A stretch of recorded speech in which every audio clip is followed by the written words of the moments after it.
Double assassinat dans la rue Morgue d'Edgar Allan Poe. Quelle chanson chantaient les sirènes? Quel nom Achille avait-il pris quand il se cachait parmi les femmes?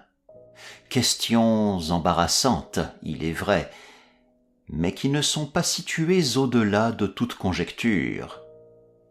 Sir Thomas Browne. Les facultés de l'esprit qu'on définit par le terme analytique sont en elles-mêmes fort peu susceptibles d'analyse. Nous ne les apprécions que par leurs résultats. Ce que nous en savons, entre autres choses, c'est qu'elles sont pour celui qui les possède à un degré extraordinaire une source de jouissance des plus vives. De même que l'homme fort se réjouit dans son aptitude physique, se complaît dans les exercices qui provoquent les muscles à l'action, de même l'analyste prend sa gloire dans cette activité spirituelle dont la fonction est de débrouiller. Il tire du plaisir même des plus triviales occasions qui mettent ses talents en jeu. Il raffole des énigmes, des rébus, des hiéroglyphes. Il déploie dans chacune des solutions une puissance de perspicacité qui, dans l'opinion vulgaire, prend un caractère surnaturel. Les résultats, habilement déduits par l'âme même et l'essence de sa méthode, ont réellement tout l'air d'une intuition. Cette faculté de résolution tire peut-être une grande force de l'étude des mathématiques, et particulièrement de la très haute branche de cette science qui, fort improprement et simplement en raison de ses opérations rétrogrades, a été nommée l'analyse, comme si elle était l'analyse par excellence. Car, en somme, tout calcul n'est pas en soi une analyse. Un joueur d'échecs, par exemple, fait fort bien l'un sans l'autre. Il suit de là que le jeu d'échecs, dans ses effets sur la nature spirituelle, est fort mal apprécié.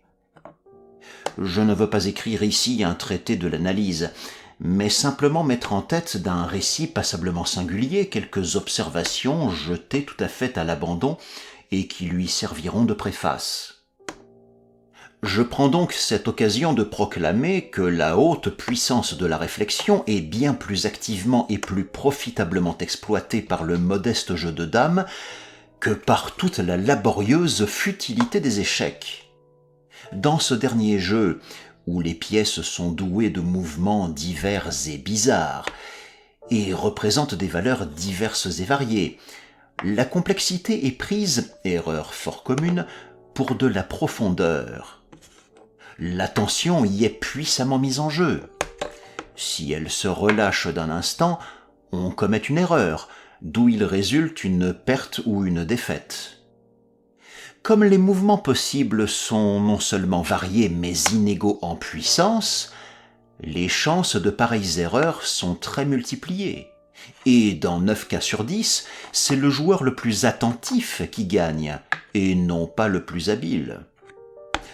Dans les dames, au contraire, où le mouvement est simple dans son espèce et ne subit que peu de variations, les possibilités d'inadvertance sont beaucoup moindres, et l'attention n'étant pas absolument et entièrement accaparée, tous les avantages remportés par chacun des joueurs ne peut être remportés que par une perspicacité supérieure. Pour laisser là ces abstractions, supposons un jeu de dames où la totalité des pièces soit réduite à 4 dames, et où, naturellement, il n'y ait pas lieu de s'attendre à des étourderies.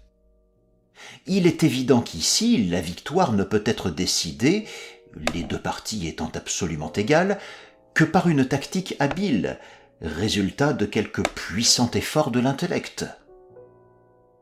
Privé des ressources ordinaires, l'analyste entre dans l'esprit de son adversaire, s'identifie avec lui, et souvent découvre d'un seul coup d'œil l'unique moyen, un moyen quelquefois absurdement simple, de l'attirer dans une faute ou de le précipiter dans un faux calcul. On a longtemps cité le whist pour son action sur la faculté de calcul. Et on a connu des hommes d'une haute intelligence qui semblaient y prendre un plaisir incompréhensible et dédaigner les échecs comme un jeu frivole. En effet, il n'y a aucun jeu analogue qui fasse plus travailler la faculté de l'analyse. Le meilleur joueur d'échecs de la chrétienté ne peut guère être autre chose que le meilleur joueur d'échecs.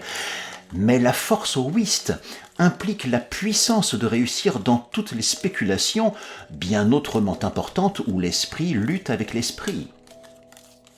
Quand je dis la force, j'entends cette perfection dans le jeu qui comprend l'intelligence de tous les cas dont on peut légitimement faire son profit. Ils sont non seulement divers, mais complexes, et se dérobent souvent dans des profondeurs de la pensée absolument inaccessibles à une intelligence ordinaire. Observer attentivement, c'est se rappeler distinctement.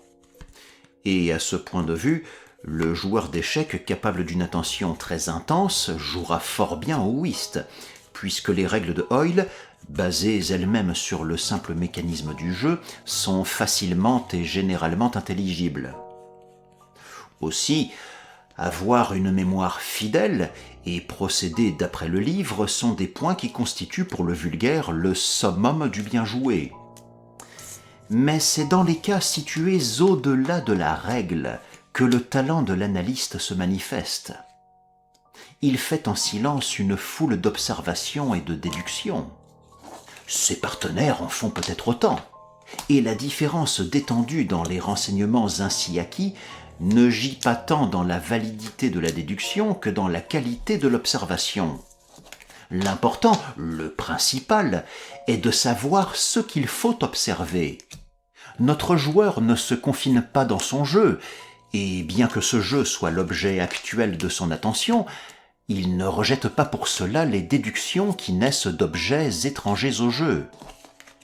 Il examine la physionomie de son partenaire, il la compare soigneusement avec celle de chacun de ses adversaires. Il considère la manière dont chaque partenaire distribue ses cartes.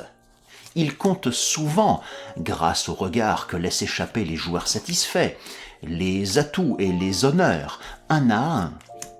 Il note chaque mouvement de la physionomie, à mesure que le jeu marche, et recueille un capital de pensée dans les expressions variées de certitude, de surprise, de triomphe ou de mauvaise humeur.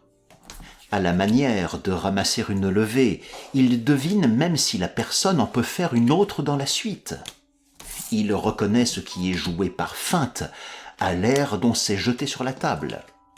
Une parole accidentelle, involontaire, une carte qui tombe, ou qu'on retourne par hasard, qu'on ramasse avec anxiété ou avec insouciance, le compte des levées et l'ordre dans lequel elles sont rangées, l'embarras, l'hésitation, la vivacité, la trépidation, tout est pour lui symptôme, diagnostic, tout rend compte à cette perception, intuitive en apparence, du véritable état des choses. Quand les 2 ou 3 premiers tours ont été faits, il possède à fond le jeu qui est dans chaque main et peut dès lors jouer ses cartes en parfaite connaissance de cause, comme si tous les autres joueurs avaient retourné les leurs. La faculté d'analyse ne doit pas être confondue avec la simple ingéniosité, car pendant que l'analyste est nécessairement ingénieux, il arrive souvent que l'homme ingénieux est absolument incapable d'analyse. La faculté de combinaison, ou constructivité, par laquelle se manifeste généralement cette ingéniosité, et à laquelle les phrénologues, ils ont tort, selon moi, assignent un organe à part, en supposant qu'elle soit une faculté primordiale, a paru dans des êtres dont l'intelligence était limitrophe de l'idiotie, assez souvent pour attirer l'attention générale des écrivains psychologistes. Entre l'ingéniosité et l'aptitude analytique, il y a une différence beaucoup plus grande qu'entre l'imaginative et l'imagination, mais d'un caractère rigoureusement analogue. En somme, on verra que l'homme ingénieux est toujours plein d'imaginatives, et que l'homme vraiment imaginatif n'est jamais autre chose qu'un analyste. Le récit qui suit sera pour le lecteur un commentaire lumineux des propositions que je viens d'avancer. Je demeurais à Paris pendant le printemps et une partie de l'été de 1800, et j'y fis la connaissance d'un certain C. Auguste Dupin. Ce jeune gentleman appartenait à une excellente famille, une famille illustre même, mais par une série d'événements malencontreux, il se trouva réduit à une telle pauvreté que l'énergie de son caractère y succomba, et qu'il cessa de se pousser dans le monde et de s'occuper du rétablissement de sa fortune. Grâce à la courtoisie de ses créanciers, il resta en possession d'un petit reliquat de son patrimoine, et sur la rente qu'il en tirait, il trouva moyen, par une économie rigoureuse, de subvenir aux nécessités de la vie sans s'inquiéter autrement des superfluités. Les livres étaient véritablement son seul luxe, et à Paris on se les procure facilement. Notre première connaissance se fit dans un obscur cabinet de lecture de la rue Montmartre, par ce fait fortuit que nous étions tous deux à la recherche d'un même livre, fort remarquable et fort rare. Cette coïncidence nous rapprocha. Nous nous vîmes toujours de plus en plus. Je fus profondément intéressé par sa petite histoire de famille, qu'il me raconta minutieusement avec cette candeur et cet abandon, ce sans-façon du moi, qui est le propre de tout Français quand il parle de ses propres affaires. Je fus aussi fort étonné de la prodigieuse étendue de ses lectures, et par-dessus tout je me sentis l'âme prise par l'étrange chaleur et la vitale fraîcheur de son imagination. Cherchant dans Paris certains objets qui faisaient mon unique étude, je vis que la société d'un pareil homme serait pour moi un trésor inappréciable, et dès lors je me livrai franchement à lui. Nous décidâmes enfin que nous vivrions ensemble tout le temps de mon séjour dans cette ville, et comme mes affaires étaient un peu moins embarrassées que les siennes, je me chargeai de louer et de meubler, dans un style approprié à la mélancolie fantasque de nos deux caractères, une maisonnette antique et bizarre que des superstitions dont nous ne daignâmes pas nous enquérir avaient fait déserter, tombant presque en ruine et située dans une partie reculée et solitaire du faubourg Saint-Germain. Si la routine de notre vie dans ce lieu avait été connue du monde, nous eussions passé pour deux fous, peut-être pour des fous d'un genre inoffensif. Notre réclusion était complète. Nous ne recevions aucune visite. Le lieu de notre retraite était resté un secret, soigneusement gardé, pour mes anciens camarades. Il y avait plusieurs années que Dupin avait cessé de voir du monde et de se répandre dans Paris. Nous ne vivions qu'entre nous. Mon ami avait une bizarrerie d'humeur, car, comment définir cela ? C'était d'aimer la nuit pour l'amour de la nuit. La nuit était sa passion, et je tombais moi-même tranquillement dans cette bizarrerie, comme dans toutes les autres qui lui étaient propres, me laissant aller au courant de toutes ces étranges originalités avec un parfait abandon. La noire divinité ne pouvait pas toujours demeurer avec nous, mais nous en faisions la contrefaçon. Au premier point du jour, nous fermions tous les lourds volets de notre masure, nous allumions une couple de bougies fortement parfumées qui ne jetaient que des rayons très faibles et très pâles. Au sein de cette débile clarté, nous livrions chacun notre âme à ses rêves, nous lisions, nous écrivions, ou nous causions, jusqu'à ce que la pendule nous avertît du retour de la véritable obscurité. Alors, nous nous échappions à travers les rues, bras dessus, bras dessous, continuant la conversation du jour, rôdant au hasard jusqu'à une heure très avancée, et cherchant à travers les lumières désordonnées et les ténèbres de la populeuse cité ces innombrables excitations spirituelles que l'étude paisible ne peut pas donner. Dans ces circonstances, je ne pouvais m'empêcher de remarquer et d'admirer quoique la riche idéalité dont il était doué eût dû m'y préparer, une aptitude analytique particulière chez Dupin. Il semblait prendre un délice âcre à l'exercer, peut-être même à l'étaler, et avouait sans façon tout le plaisir qu'il en tirait. Il me disait à moi, avec un petit rire tout épanoui, que bien des hommes avaient pour lui une fenêtre ouverte à l'endroit de leur cœur, et d'habitude il accompagnait une pareille assertion de preuves immédiates et des plus surprenantes, tirées d'une connaissance profonde de ma propre personne.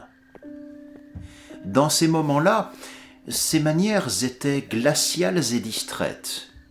Ses yeux regardaient dans le vide, et sa voix, une riche voix de ténor, habituellement, montait jusqu'à la voix de tête.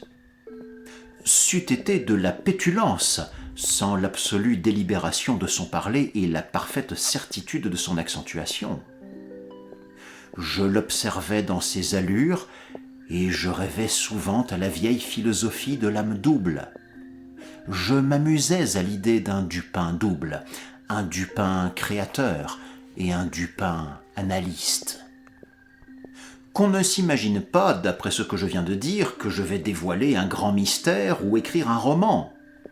Ce que j'ai remarqué dans ce singulier français était simplement le résultat d'une intelligence surexcitée, malade peut-être.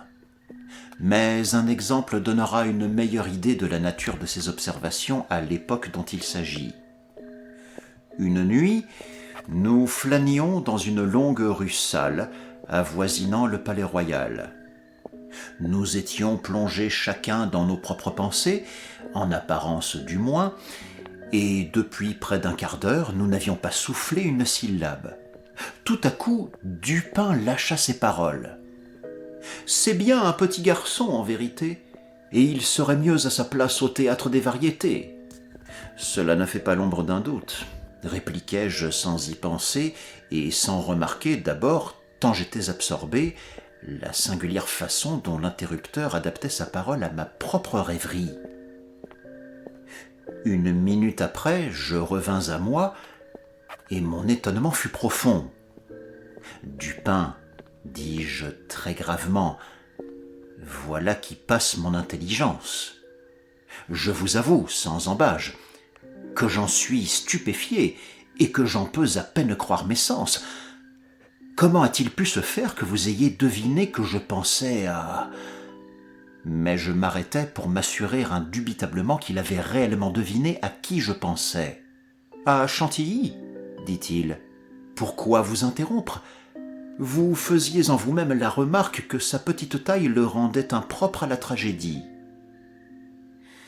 C'était précisément ce qui faisait le sujet de mes réflexions. Chantilly était un ex-savetier de la rue Saint-Denis qui avait la rage du théâtre et avait abordé le rôle de Xerxès dans la tragédie de Crébillon.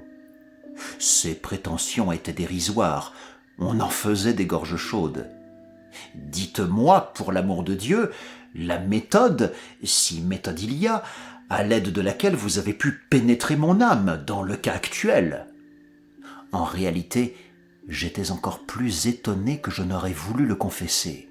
« C'est le fruitier, » répliqua mon ami, « qui vous a amené à cette conclusion que le raccommodeur de semelles n'était pas de taille à jouer Xerxès et tous les rôles de ce genre. » Le fruitier, vous m'étonnez. Je ne connais de fruitier d'aucune espèce.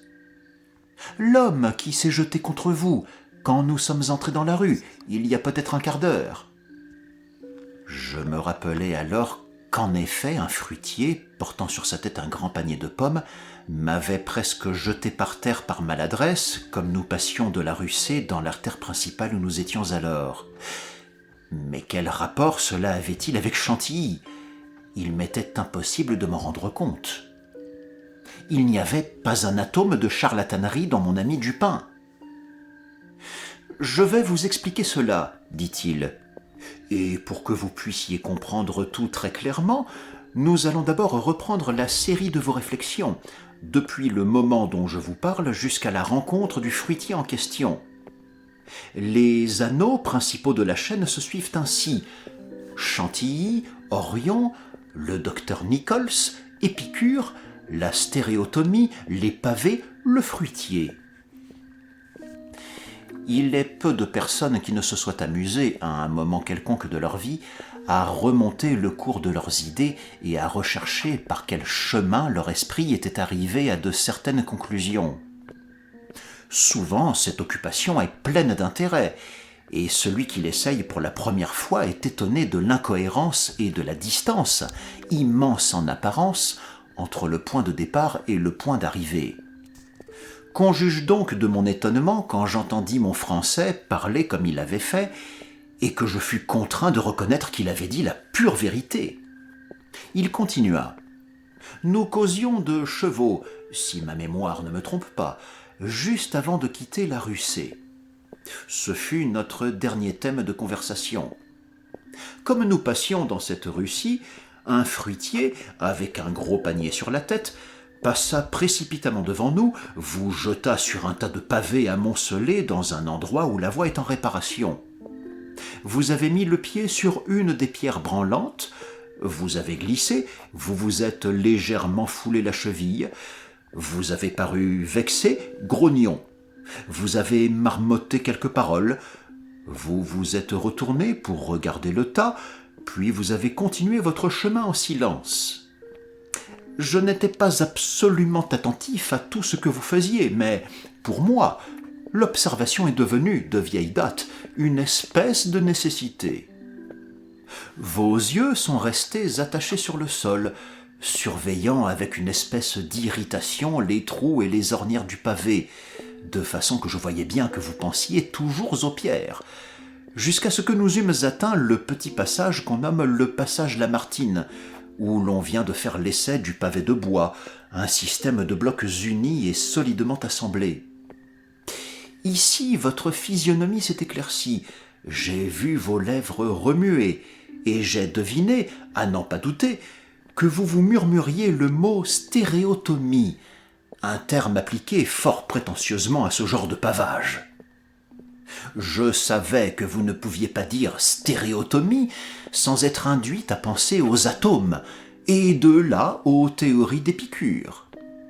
Et comme dans la discussion que nous eûmes il n'y a pas longtemps à ce sujet, je vous avais fait remarquer que les vagues conjectures de l'illustre grec avaient été confirmées singulièrement, sans que personne y prît garde, par les dernières théories sur les nébuleuses et les récentes découvertes cosmogoniques, je sentis que vous ne pourriez pas empêcher vos yeux de se tourner vers la grande nébuleuse d'Orion. Je m'y attendais certainement. Vous n'y avez pas manqué, et je fus alors certain d'avoir strictement emboîté le pas de votre rêverie. Or, dans cette amère boutade sur Chantilly, qui apparut hier dans le musée, l'écrivain satirique, en faisant des allusions désobligeantes au changement de nom du savetier quand il a chaussé le cothurne, citait un vers latin dont nous avons souvent causé. Je veux parler du vers « Perdidit antiquum litera prima sonum ». Je vous avais dit qu'il avait trait à Orion, qui s'écrivait primitivement Urion, et à cause d'une certaine acrimonie mêlée à cette discussion, j'étais sûr que vous ne l'aviez pas oublié.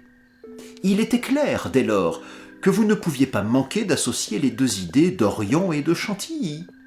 Cette association d'idées, je la vise au style du sourire qui traversa vos lèvres. Vous pensiez à l'immolation du pauvre savetier. Jusque-là, vous aviez marché courbé en deux, mais alors je vous vis vous redresser de toute votre hauteur. J'étais bien sûr que vous pensiez à la pauvre petite taille de Chantilly. C'est dans ce moment que j'interrompis vos réflexions pour vous faire remarquer que c'était un pauvre petit avorton que ce Chantilly, et qu'il serait bien mieux à sa place au théâtre des variétés.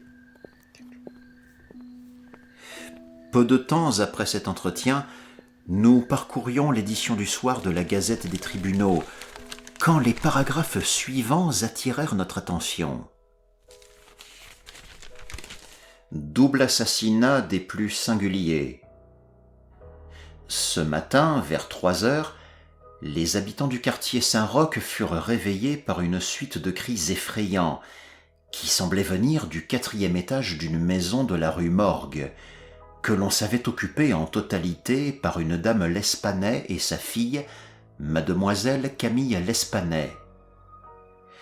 Après quelques retards causés par des efforts infructueux pour se faire ouvrir à l'amiable, la grande porte fut forcée avec une pince, et 8 ou 10 voisins entrèrent, accompagnés de 2 gendarmes.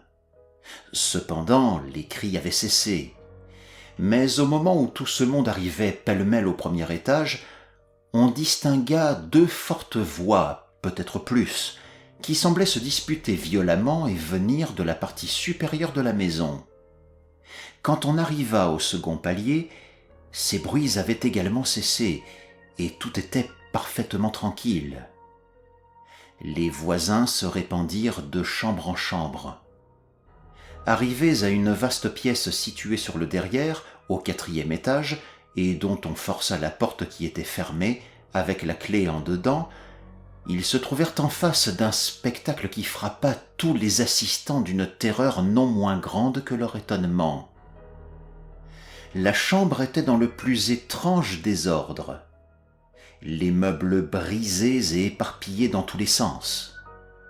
Il n'y avait qu'un lit, les matelas en avaient été arrachés et jetés au milieu du parquet. Sur une chaise, on trouva un rasoir mouillé de sang. Dans l'âtre, 3 longues et fortes boucles de cheveux gris qui semblaient avoir été violemment arrachées avec leurs racines. Sur le parquet gisaient 4 Napoléons, une boucle d'oreille ornée d'une topaze, 3 grandes cuillères d'argent, 3 plus petites en métal d'Alger, et 2 sacs contenant environ 4000 francs en or. Dans un coin, les tiroirs d'une commode étaient ouverts et avaient sans doute été mis au pillage, bien qu'on y ait trouvé plusieurs articles intacts. Un petit coffret de fer fut trouvé sous la literie, non pas sous le bois du lit. Il était ouvert, avec la clé dans la serrure. Il ne contenait que quelques vieilles lettres et d'autres papiers sans importance. On ne trouva aucune trace de madame L'Espanay, mais on remarqua une quantité extraordinaire de suie dans le foyer. On fit une recherche dans la cheminée et, chose horrible à dire, on en tira le corps de la demoiselle, la tête en bas, qui avait été introduit de force et poussé par l'étroite ouverture jusqu'à une distance assez considérable. Le corps était tout chaud. En l'examinant, on découvrit de nombreuses excoriations, occasionnées sans doute par la violence avec laquelle il y avait été fourré et qu'il avait fallu employer pour le dégager. La figure portait quelques fortes égratignures, et la gorge était stigmatisée par des meurtrissures noires et de profondes traces d'ongles, comme si la mort avait eu lieu par strangulation. Après un examen minutieux de chaque partie de la maison, qui n'amena aucune découverte nouvelle, les voisins s'introduisirent dans une petite cour pavée située sur le derrière du bâtiment. Là gisait le cadavre de la vieille dame, avec la gorge si parfaitement coupée que, quand on essaya de le relever, la tête se détacha du tronc. Le corps, aussi bien que la tête, était terriblement mutilé, et celui-ci à ce point qu'il gardait à peine une apparence humaine. Toute cette affaire reste un horrible mystère, et jusqu'à présent on n'a pas encore découvert, que nous sachions, le moindre fil conducteur. Le numéro suivant portait ces détails additionnels. Le drame de la rue Morgue. Bon nombre d'individus ont été interrogés relativement à ce terrible et extraordinaire événement, mais rien n'a transpiré qui puisse jeter quelques jours sur l'affaire. Nous donnons ci-dessous les dépositions obtenues. Pauline Dubourg, blanchisseuse, dépose qu'elle a connu les 2 victimes pendant 3 ans et qu'elle a blanchi pour elles pendant tout ce temps.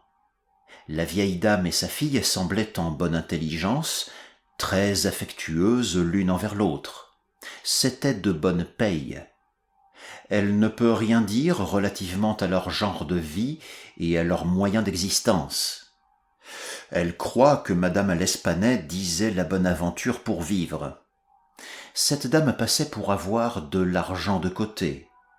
Elle n'a jamais rencontré personne dans la maison quand elle venait rapporter ou prendre le linge. Elle est sûre que ces dames n'avaient aucun domestique à leur service.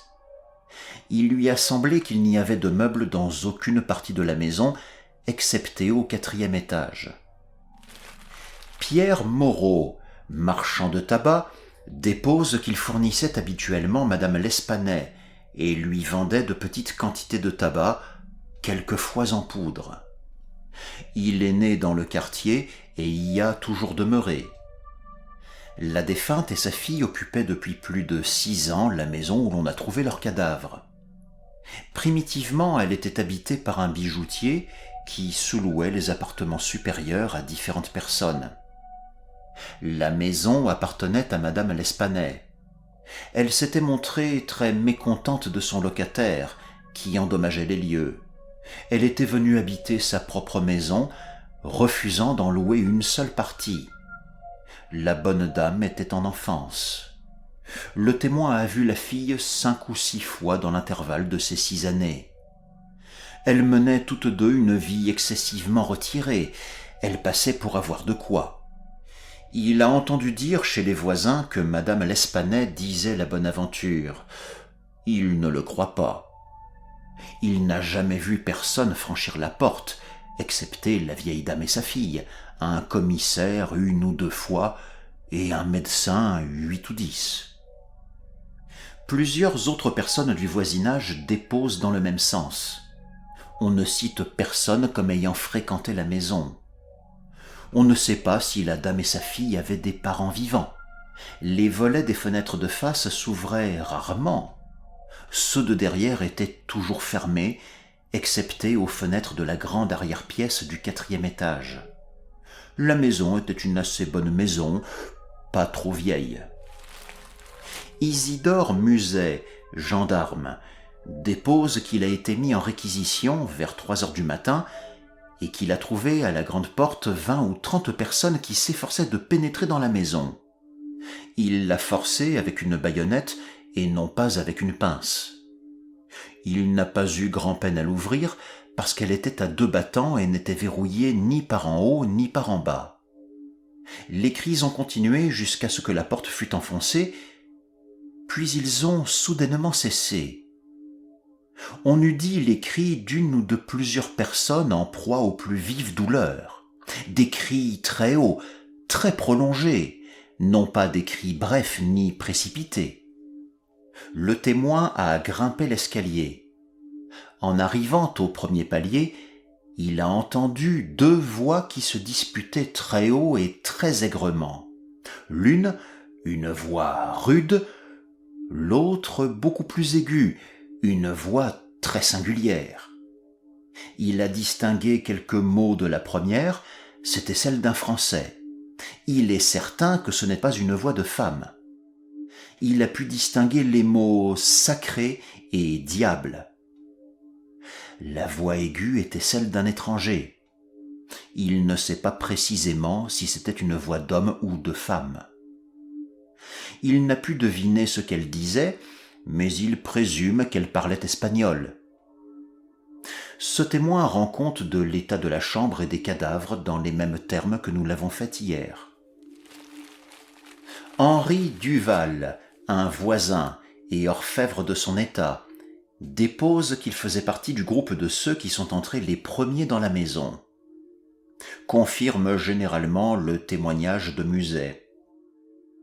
Aussitôt qu'ils se sont introduits dans la maison, ils ont refermé la porte pour barrer le passage à la foule qui s'amassait considérablement, malgré l'heure plus que matinale. La voix aiguë, à en croire le témoin, était une voix d'Italien. À coup sûr, ce n'était pas une voix française. Il ne sait pas au juste si c'était une voix de femme, cependant cela pourrait bien être. Le témoin n'est pas familiarisé avec la langue italienne. Il n'a pu distinguer les paroles, mais il est convaincu d'après l'intonation que l'individu qui parlait était un Italien. Le témoin a connu Madame L'Espanay et sa fille. Il a fréquemment causé avec elle. Il est certain que la voix aiguë n'était celle d'aucune des victimes. Odenheimer, restaurateur. Ce témoin s'est offert de lui-même. Il ne parle pas français et on l'a interrogé par le canal d'un interprète. Il est né à Amsterdam. Il passait devant la maison au moment des cris. Ils ont duré quelques minutes, 10 minutes peut-être. C'étaient des cris prolongés, très hauts, très effrayants, des cris navrants. Odenheimer est un de ceux qui ont pénétré dans la maison. Il confirme le témoignage précédent, à l'exception d'un seul point. Il est sûr que la voix aiguë était celle d'un homme, d'un Français. Il n'a pu distinguer les mots articulés. On parlait haut et vite, d'un ton inégal, et qui exprimait la crainte aussi bien que la colère. La voix était âpre, plutôt âpre qu'aiguë. Il ne peut appeler cela précisément une voix aiguë. La grosse voix dit à plusieurs reprises « Sacré, diable !» et une fois « Mon Dieu !» Jules Mignot, banquier, de la maison Mignot et Fils, rue de Lorraine. Il est l'aîné des Mignot. Madame L'Espanay avait quelque fortune. Il lui avait ouvert un compte dans sa maison 8 ans auparavant, au printemps. Elle a souvent déposé chez lui de petites sommes d'argent. Il ne lui a rien délivré jusqu'au 3e jour avant sa mort, où elle est venue lui demander en personne une somme de 4000 francs. Cette somme lui a été payée en or et un commis a été chargé de la lui porter chez elle. Adolphe Lebon, commis chez Mignot et Fils, dépose que, le jour en question, vers midi, il a accompagné Madame L'Espanay à son logis avec les 4000 francs, en 2 sacs. Quand la porte s'ouvrit, Mademoiselle L'Espanay parut et lui prit des mains l'un des 2 sacs, pendant que la vieille dame le déchargeait de l'autre. Il les salua et partit. Il n'a vu personne dans la rue en ce moment. C'est une rue borgne, très solitaire. William Bird, tailleur, dépose qu'il est un de ceux qui se sont introduits dans la maison. Il est anglais. Il a vécu 2 ans à Paris. Il est un des premiers qui ont monté l'escalier. Il a entendu les voix qui se disputaient. La voix rude était celle d'un Français. Il a pu distinguer quelques mots, mais il ne se les rappelle pas. Il a entendu distinctement « sacré » et « mon Dieu ». C'était en ce moment un bruit comme de plusieurs personnes qui se battent, le tapage d'une lutte et d'objets qu'on brise. La voix aiguë était très forte, plus forte que la voix rude. Il est sûr que ce n'était pas une voix d'anglais. Elle lui sembla une voix d'allemand, peut-être bien une voix de femme. Le témoin ne sait pas l'allemand. 4 des témoins ci-dessus mentionnés ont été assignés de nouveau et ont déposé que la porte de la chambre où fut trouvé le corps de Mademoiselle L'Espanay était fermée en dedans quand ils y arrivèrent. Tout était parfaitement silencieux, ni gémissement, ni bruit d'aucune espèce. Après avoir forcé la porte, ils ne virent personne. Les fenêtres, dans la chambre de derrière et dans celle d'en face, étaient fermées et solidement assujetties en dedans. Une porte de communication était fermée, mais pas à clé. La porte qui conduit de la chambre du devant au corridor était fermée à clé et la clé en dedans. Une petite pièce sur le devant de la maison, au 4e étage, à l'entrée du corridor, ouverte, et la porte entrebâillée. Cette pièce, encombrée de vieux bois de lit, de malles, etc. On a soigneusement dérangé et visité tous ces objets. Il n'y a pas un pouce d'une partie quelconque de la maison qui n'ait été soigneusement visitée. On a fait pénétrer des ramoneurs dans les cheminées. La maison est à 4 étages avec des mansardes. Une trappe qui donne sur le toit était condamnée et solidement fermée avec des clous. Elle ne semblait pas avoir été ouverte depuis des années. Les témoins varient sur la durée du temps écoulé entre le moment où l'on a entendu les voix qui se disputaient et celui où l'on a forcé la porte de la chambre. Quelques-uns l'évaluent très court, 2 ou 3 minutes, d'autres 5 minutes. La porte ne fut ouverte qu'à grand-peine. Alfonso Garcio, entrepreneur de pompes funèbres, dépose qu'il demeure rue Morgue. Il est né en Espagne. Il est de ceux qui ont pénétré dans la maison. Il n'a pas monté l'escalier. Il a les nerfs très délicats et redoute les conséquences d'une violente agitation nerveuse. Il a entendu les voix qui se disputaient. La grosse voix était celle d'un Français. Il n'a pu distinguer ce qu'elle disait. La voix aiguë était celle d'un Anglais, il en est bien sûr. Le témoin ne sait pas l'anglais, mais il juge d'après l'intonation. Alberto Montani, confiseur, dépose qu'il fut des premiers qui montèrent l'escalier. Il a entendu les voix en question. La voix rauque était celle d'un Français. Il a distingué quelques mots. L'individu qui parlait semblait faire des remontrances. Il n'a pas pu deviner ce que disait la voix aiguë. Elle parlait vite et par saccades. Il l'a prise pour la voix d'un Russe.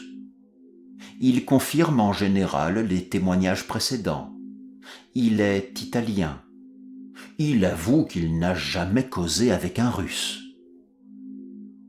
Quelques témoins, rappelés, certifient que les cheminées dans toutes les chambres, au 4e étage, sont trop étroites pour livrer passage à un être humain. Quand ils ont parlé de ramonage, ils voulaient parler de ces brosses en forme de cylindre dont on se sert pour nettoyer les cheminées. On a fait passer ces brosses du haut en bas dans tous les tuyaux de la maison. Il n'y a sur le derrière aucun passage qui ait pu favoriser la fuite d'un assassin pendant que les témoins montaient l'escalier. Le corps de mademoiselle L'Espanay était si solidement engagé dans la cheminée qu'il a fallu, pour le retirer, que 4 ou 5 des témoins réunissent leurs forces. Paul Dumas, médecin, dépose qu'il a été appelé au point du jour pour examiner les cadavres. Ils gisaient tous les deux sur le fond de sangle du lit dans la chambre où avait été trouvée mademoiselle L'Espanay. Le corps de la jeune dame était fortement meurtri et excorié. Ces particularités s'expliquent suffisamment par le fait de son introduction dans la cheminée. La gorge était singulièrement écorchée. Il y avait, juste au-dessous du menton, plusieurs égratignures profondes, avec une rangée de taches livides, résultant évidemment de la pression des doigts. La face était affreusement décolorée et les globes des yeux sortaient de la tête. La langue était coupée à moitié. Une large meurtrissure se manifestait au creux de l'estomac, produite, selon toute apparence, par la pression d'un genou. Dans l'opinion de M. Dumas, mademoiselle L'Espanay avait été étranglée par un ou par plusieurs individus inconnus. Le corps de la mère était horriblement mutilé. Tous les os de la jambe et du bras gauche plus ou moins fracassés. Le tibia gauche brisé en esquilles, ainsi que les côtes du même côté. Tout le corps affreusement meurtri et décoloré. Il était impossible de dire comment de pareils coups avaient été portés. Une lourde massue de bois ou une large pince de fer, une arme grosse, pesante et contondante, aurait pu produire de pareils résultats, et encore, maniée par les mains d'un homme excessivement robuste. Avec n'importe quelle arme, aucune femme n'aurait pu frapper de tels coups. La tête de la défunte, quand le témoin la vit, était entièrement séparée du tronc et, comme le reste, singulièrement broyée. La gorge, évidemment, avait été tranchée avec un instrument très affilé, très probablement un rasoir. Alexandre Étienne, chirurgien, a été appelé en même temps que M. Dumas pour visiter les cadavres. Il confirme le témoignage et l'opinion de M. Dumas. Quoique plusieurs autres personnes aient été interrogées, on n'a pu obtenir aucun autre renseignement d'une valeur quelconque. Jamais assassinat si mystérieux, si embrouillé, n'a été commis à Paris, si toutefois il y a eu assassinat. La police est absolument déroutée, cas fort usité dans les affaires de cette nature. Il est vraiment impossible de retrouver le fil de cette affaire. L'édition du soir constatait qu'il régnait une agitation permanente dans le quartier Saint-Roch, que les lieux avaient été l'objet d'un second examen, que les témoins avaient été interrogés de nouveau, mais tout cela sans résultat. Cependant, un post-scriptum annonçait qu'Alphonse Lebon, le commis de la maison de banque, avait été arrêté et incarcéré, bien que rien des faits déjà connus ne parût suffisant pour l'incriminer. Dupin semblait s'intéresser singulièrement à la marche de cette affaire, autant du moins que j'en pouvais juger par ses manières, car il ne faisait aucun commentaire. Ce fut seulement après que le journal eut annoncé l'emprisonnement de Lebon qu'il me demanda quelle opinion j'avais relativement à ce double meurtre. Je ne pus que lui confesser que j'étais comme tout Paris, et que je le considérais comme un mystère insoluble. Je ne voyais aucun moyen d'attraper la trace du meurtrier. Nous ne devons pas juger des moyens possibles, dit Dupin, par une construction embryonnaire. La police parisienne, si vantée pour sa pénétration, est très rusée, rien de plus. Elle procède sans méthode, elle n'a pas d'autre méthode que celle du moment. On fait ici un grand étalage de mesures, mais il arrive souvent qu'elles sont si intempestives et si mal appropriées au but qu'elles font penser à M. Jourdain qui demandait sa robe de chambre pour mieux entendre la musique. Les résultats obtenus sont quelquefois surprenants, mais ils sont, pour la plus grande partie, simplement dus à la diligence et à l'activité. Dans le cas où ces facultés sont insuffisantes, les plans ratent. Vidocq, par exemple, était bon pour deviner. C'était un homme de patience, mais sa pensée n'était pas suffisamment éduquée. Il faisait continuellement fausse route, par l'ardeur même de ses investigations. Il diminuait la force de sa vision en regardant l'objet de trop près. Il pouvait peut-être voir 1 ou 2 points avec une netteté singulière, mais par le fait même de son procédé, il perdait l'aspect de l'affaire prise dans son ensemble. Cela peut s'appeler le moyen d'être trop profond. La vérité n'est pas toujours dans un puits. En somme, quant à ce qui regarde les notions qui nous intéressent de plus près, je crois qu'elle est invariablement à la surface. Nous la cherchons dans la profondeur de la vallée. C'est au sommet des montagnes que nous la découvrirons. On trouve dans la contemplation des corps célestes des exemples et des échantillons excellents de ce genre d'erreur. Jetez sur une étoile un rapide coup d'œil. Regardez-la obliquement, en tournant vers elle la partie latérale de la rétine, beaucoup plus sensible à une lumière faible que la partie centrale, et vous verrez l'étoile distinctement. Vous aurez l'appréciation la plus juste de son éclat, éclat qui s'obscurcit à proportion que vous dirigez votre point de vue en plein sur elle. Dans le dernier cas, il tombe sur l'œil un plus grand nombre de rayons, mais dans le premier, il y a une réceptibilité plus complète, une susceptibilité beaucoup plus vive. Une profondeur outrée affaiblit la pensée et la rend perplexe. Et il est possible de faire disparaître Vénus elle-même du firmament par une attention trop soutenue, trop concentrée, trop directe. Quant à cet assassinat, faisons nous-mêmes un examen avant de nous former une opinion. Une enquête nous procurera de l'amusement. Je trouvais cette expression bizarre appliquée au cas en question, mais je ne dis mot. Et en outre, le bon m'a rendu un service pour lequel je ne veux pas me montrer ingrat. Nous irons sur les lieux, nous les examinerons de nos propres yeux. Je connais G, le préfet de police, et nous obtiendrons sans peine l'autorisation nécessaire.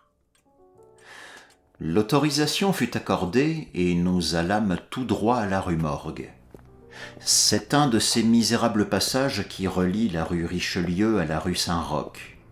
C'était dans l'après-midi et il était déjà tard quand nous y arrivâmes, car ce quartier est situé à une grande distance de celui que nous habitions.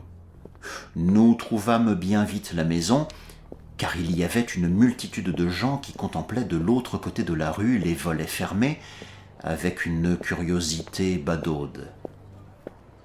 C'était une maison comme toutes les maisons de Paris, avec une porte cochère et sur l'un des côtés une niche vitrée avec un carreau mobile représentant la loge du concierge. Avant d'entrer, nous remontâmes la rue, nous tournâmes dans une allée et nous passâmes ainsi sur les derrières de la maison. Dupin, pendant ce temps, examinait tous les alentours, aussi bien que la maison, avec une attention minutieuse dont je ne pouvais pas deviner l'objet. Nous revînmes sur nos pas vers la façade de la maison. Nous sonnâmes, nous montrâmes notre pouvoir, et les agents nous permirent d'entrer. Nous montâmes jusqu'à la chambre où on avait trouvé le corps de mademoiselle L'Espanay et où gisaient encore les 2 cadavres. Le désordre de la chambre avait été respecté comme cela se pratique en pareil cas. Je ne vis rien de plus que ce qu'avait constaté la Gazette des tribunaux. Dupin analysait minutieusement toutes choses, sans en excepter les corps des victimes. Nous passâmes ensuite dans les autres chambres, et nous descendîmes dans les cours, toujours accompagnés par un gendarme. Cet examen dura fort longtemps, et il était nuit quand nous quittâmes la maison. En retournant chez nous, mon camarade s'arrêta quelques minutes dans les bureaux d'un journal quotidien. J'ai dit que mon ami avait toutes sortes de bizarreries et que je les ménageais, car ce mot n'a pas d'équivalent en anglais. Il entrait maintenant dans sa fantaisie de se refuser à toute conversation relativement à l'assassinat, jusqu'au lendemain à midi. Ce fut alors qu'il me demanda brusquement si j'avais remarqué quelque chose de particulier sur le théâtre du crime. Il y eut dans sa manière de prononcer le mot « particulier » un accent qui me donna le frisson sans que je susse pourquoi. « Non, rien de particulier, » dis-je, « rien autre du moins que ce que nous avons lu tous deux dans le journal. »« La Gazette, » reprit-il, « n'a pas, je le crains, pénétré l'horreur insolite de l'affaire. Mais laissons là les opinions niaises de ce papier. Il me semble que le mystère est considéré comme insoluble, par la raison même qui devrait le faire regarder comme facile à résoudre. Je veux parler du caractère excessif sous lequel il apparaît. Les gens de police sont confondus par l'absence apparente de motif, légitimant non le meurtre en lui-même, mais l'atrocité du meurtre. Ils se sont embarrassés aussi par l'impossibilité apparente de concilier les voix qui se disputaient avec ce fait qu'on a trouvé en haut de l'escalier d'autres personnes que mademoiselle L'Espanay, assassinée, et qu'il n'y avait aucun moyen de sortir sans être vu des gens qui montaient l'escalier. L'étrange désordre de la chambre, le corps fourré, la tête en bas dans la cheminée, l'effrayante mutilation du corps de la vieille dame, ces considérations, jointes à celles que j'ai mentionnées et à d'autres dont je n'ai pas besoin de parler, ont suffi pour paralyser l'action des agents du ministère et pour dérouter complètement leur perspicacité si vantée. Ils ont commis la très grosse et très commune faute de confondre l'extraordinaire avec l'abstru. Mais c'est justement en suivant ces déviations du cours ordinaire de la nature que la raison trouvera son chemin, si la chose est possible, et marchera vers la vérité. Dans les investigations du genre de celles qui nous occupent, il ne faut pas tant se demander comment les choses se sont passées, qu'étudier en quoi elles se distinguent de tout ce qui est arrivé jusqu'à présent. Bref, la facilité avec laquelle j'arriverai, ou je suis déjà arrivé, à la solution du mystère, est en raison directe de son insolubilité apparente aux yeux de la police. Je fixai mon homme avec un étonnement muet. « J'attends maintenant, continua-t-il en jetant un regard sur la porte de notre chambre. J'attends un individu qui, bien qu'il ne soit peut-être pas l'auteur de cette boucherie, doit se trouver en partie impliqué dans sa perpétration. Il est probable qu'il est innocent de la partie atroce du crime. J'espère ne pas me tromper dans cette hypothèse, car c'est sur cette hypothèse que je fonde l'espérance de déchiffrer l'énigme entière. J'attends l'homme ici, dans cette chambre, d'une minute à l'autre. Il est vrai qu'il peut fort bien ne pas venir, mais il y a quelque probabilité pour qu'il vienne. S'il vient, il sera nécessaire de le garder. Voici des pistolets, et nous savons tous deux à quoi ils servent quand l'occasion l'exige. » Je pris les pistolets sans trop savoir ce que je faisais, pouvant à peine en croire mes oreilles, pendant que Dupin continuait, à peu près comme dans un monologue. J'ai déjà parlé de ses manières distraites dans ces moments-là. Son discours s'adressait à moi, mais sa voix, quoique montée à un diapason fort ordinaire, avait cette intonation que l'on prend d'habitude en parlant à quelqu'un placé à une grande distance. Ses yeux, d'une expression vague, ne regardaient que le mur. « Les voix qui se disputaient, disait-il, les voix entendues par les gens qui montaient l'escalier n'étaient pas celles de ces malheureuses femmes. Cela est plus que prouvé par l'évidence. Cela nous débarrasse pleinement de la question de savoir si la vieille dame aurait assassiné sa fille et se serait ensuite suicidée. Je ne parle de ce cas que par amour de la méthode, car la force de madame L'Espanay eût été absolument insuffisante pour introduire le corps de sa fille dans la cheminée de la façon où on l'a découvert. Et la nature des blessures trouvées sur sa propre personne exclut entièrement l'idée de suicide.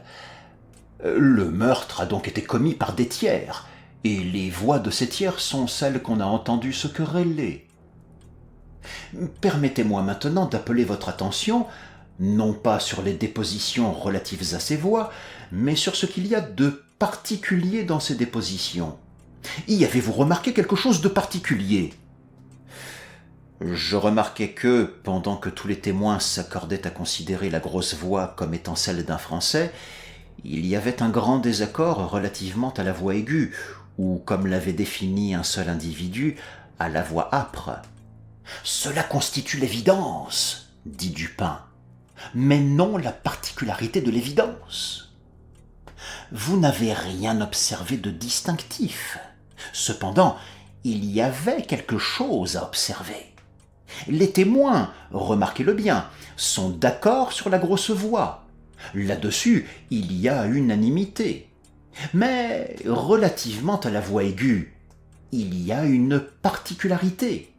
Elle ne consiste pas dans leur désaccord, mais en ceci que, quand un Italien, un Anglais, un Espagnol, un Hollandais essayent de la décrire, chacun en parle comme d'une voix d'étranger. Chacun est sûr que ce n'était pas la voix d'un de ses compatriotes. Chacun la compare non pas à la voix d'un individu dont la langue lui serait familière, mais justement le contraire. Le Français présume que c'était une voix d'Espagnol, et il aurait pu distinguer quelques mots s'il était familiarisé avec l'espagnol. Le Hollandais affirme que c'était la voix d'un Français, mais il est établi que le témoin, ne sachant pas le français, a été interrogé par le canal d'un interprète.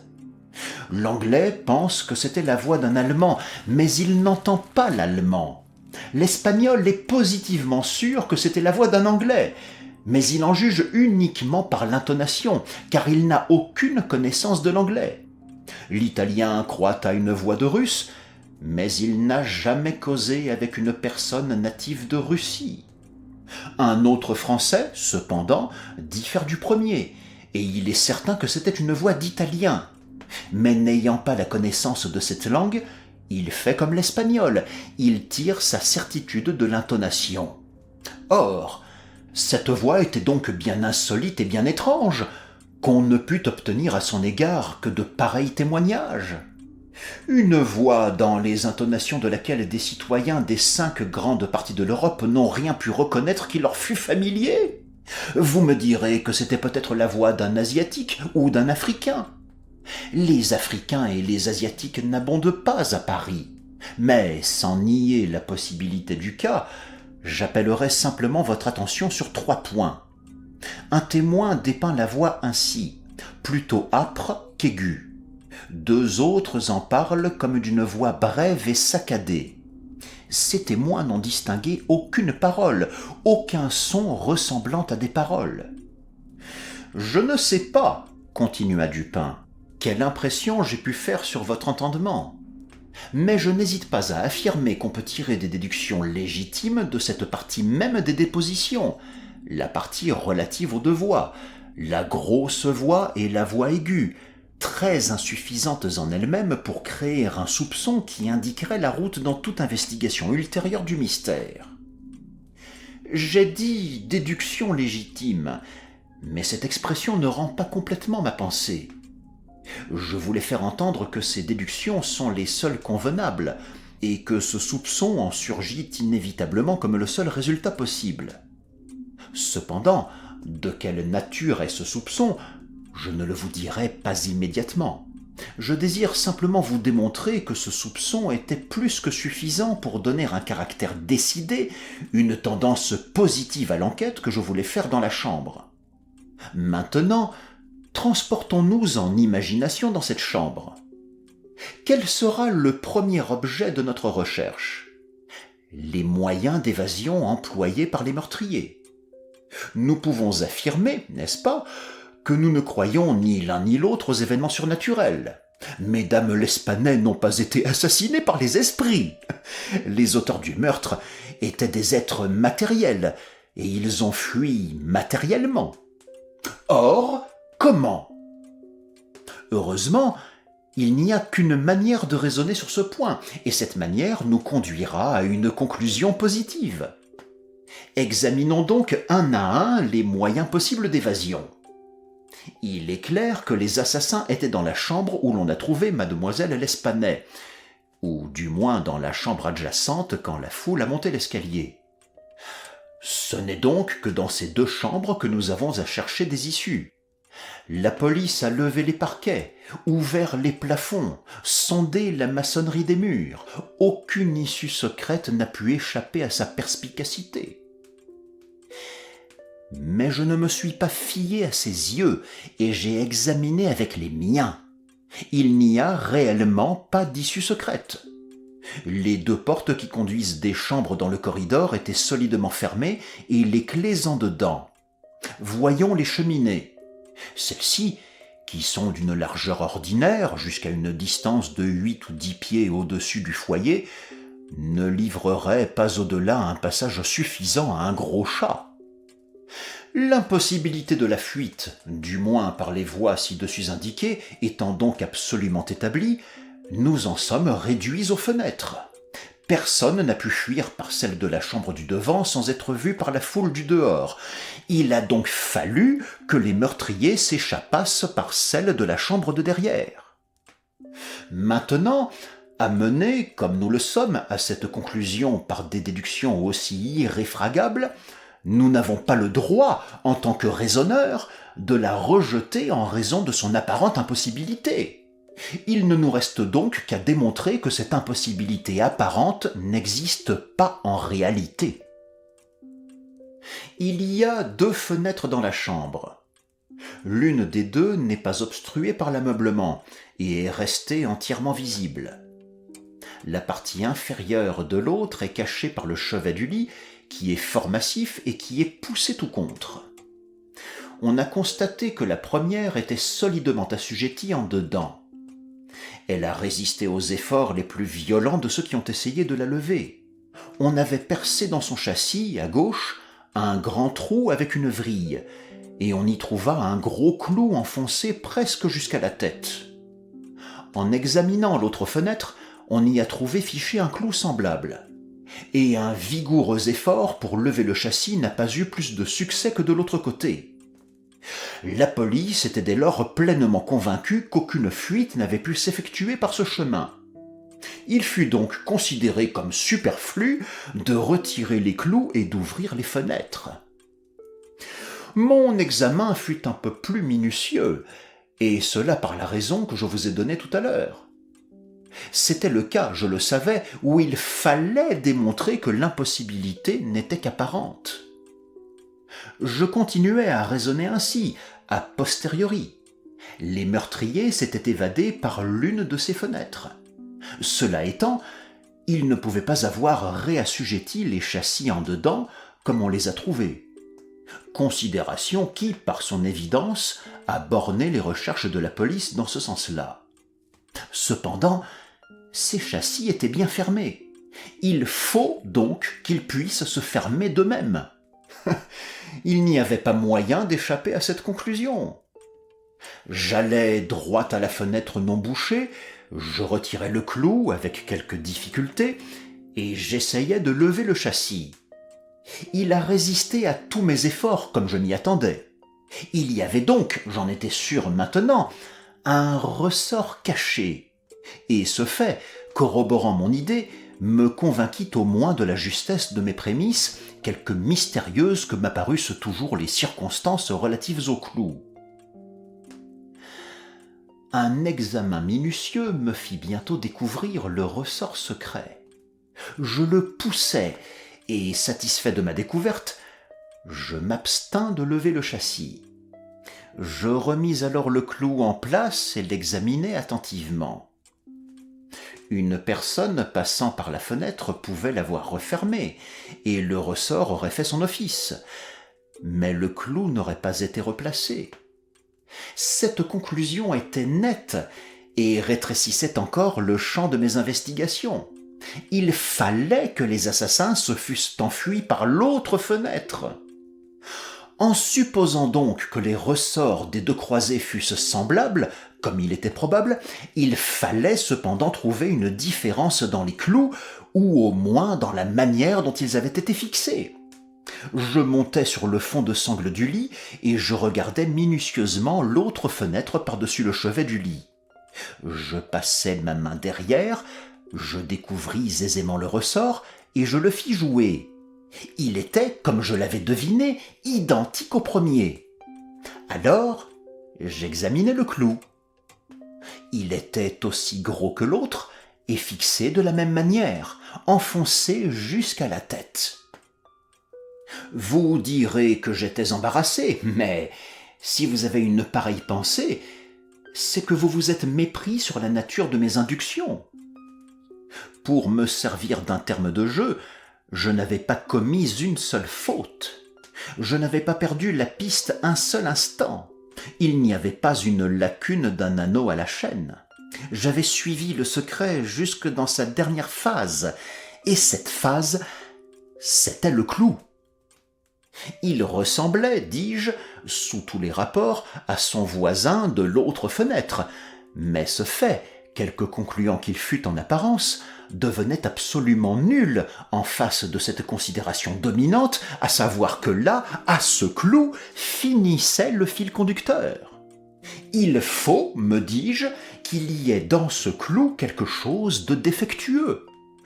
Je le touchai, et la tête, avec un petit morceau de la tige, un quart de pouce environ, me resta dans les doigts. Le reste de la tige était dans le trou où elle s'était cassée. La fracture était fort ancienne, car les bords étaient incrustés de rouille, et elle avait été opérée par un coup de marteau qui avait enfoncé en partie la tête du clou dans le fond du châssis. Je rajustai soigneusement la tête avec le morceau qui la continuait, et le tout figura un clou intact. La fissure était inappréciable. Je pressai le ressort, je levai doucement la croisée de quelques pouces, la tête du clou vint avec elle sans bouger de son trou.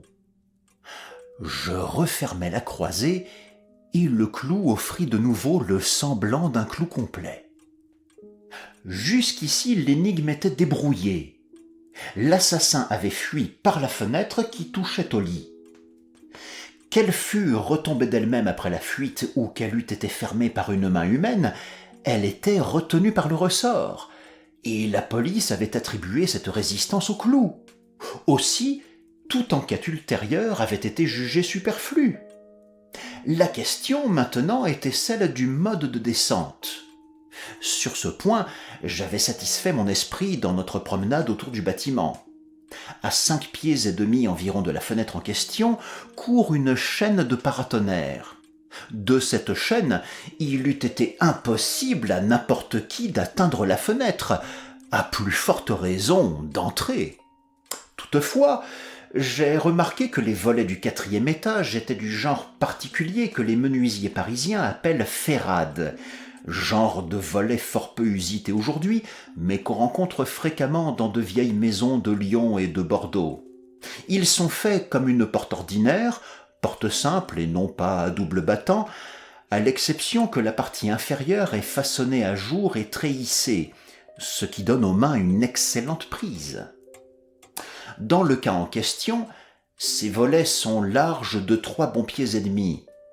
Quand nous les avons examinés du derrière de la maison, ils étaient tous les deux ouverts à moitié, c'est-à-dire qu'ils faisaient angle droit avec le mur. Il est présumable que la police a examiné comme moi les derrières du bâtiment. Mais en regardant ces ferrades dans le sens de la largeur, comme elle les a vues inévitablement, elle n'a sans doute pas pris garde à cette largeur même, ou du moins elle n'y a pas attaché l'importance nécessaire. En somme, les agents, quand il a été démontré pour eux que la fuite n'avait pas pu s'effectuer de ce côté, ne leur ont appliqué qu'un examen succinct. Toutefois, il était évident pour moi que le volet appartenant à la fenêtre située au chevet du lit, si on le supposait rabattu contre le mur, se trouverait à 2 pieds de la chaîne du paratonnerre.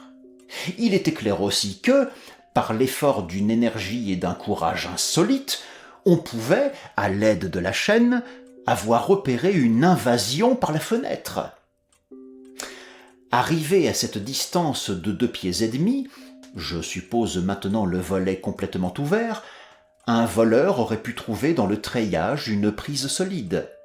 Il aurait pu, dès lors, en lâchant la chaîne, en assurant bien ses pieds contre le mur et en s'élançant vivement, tomber dans la chambre et attirer violemment le volet avec lui de manière à le fermer, en supposant toutefois la fenêtre ouverte en ce moment-là. Remarquez bien, je vous prie, que j'ai parlé d'une énergie très peu commune, nécessaire pour réussir dans une entreprise aussi difficile, aussi hasardeuse. Mon but est de vous prouver d'abord que la chose a pu se faire. En second lieu, et principalement, d'attirer votre attention sur le caractère très extraordinaire, presque surnaturel, de l'agilité nécessaire pour l'accomplir.